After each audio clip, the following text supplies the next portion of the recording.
Samantala, isang taon makalipas ang hagupit ng bagyong Yolanda sa Visayas na nag-iwan ng mga mapapait na alaala, likas pa rin ang tapang sa mga Pilipino. Ang kakayahang tumindig muli matapos ang anumang pagsubok. Narito ang espesyal na ulat ng pagbangon.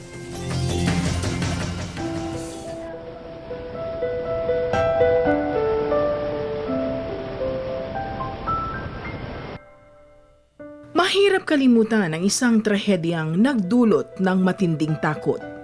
Ang Super Typhoon Yolanda na sumalanta sa Pilipinas noong Nobyembre ng nakalipas na taon ang naging panukat ng kalikasan sa tapang at katatagan ng mga Pilipino. Bagamat may mga nasawi sa pananalanta noon ni Yolanda, may isinilang pa rin na tanda na may buhay na uusbong sa pagkawala ng iba. Kapag ang kalikasan ang kumilos, nagiging tunay na iisa lamang ang tao. Anumang lahi ito nagmula, ilang turista na dapat ay magbabakasyon ay nakiisa sa pagtulong sa mga biktima ni Yolanda.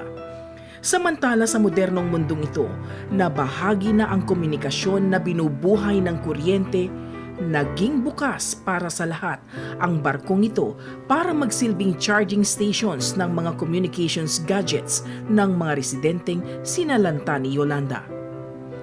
At dahil nga nakatuon ang pansin ng buong mundo sa Pilipinas sa pinsalang dulot ni Yolanda, may ilang banyagang bata at matanda ang gumawa ng mga paraan para makalikom ng halaga na kanilang idodonate sa mga biktima.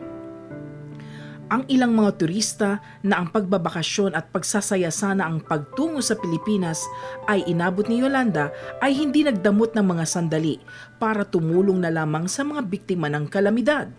At higit sa lahat, hindi malilimutan ang kabayanihan ng mga taong itinaya ang sariling kaligtasan alang-alang sa iba. Ito ang ilan lamang sa mga napakarami pang istorya ng kabayanihan sa gitna ng kalamidad at pag-aalinlangan. Patunay na ang mga Pilipino ay natatanging lahi sa mundo.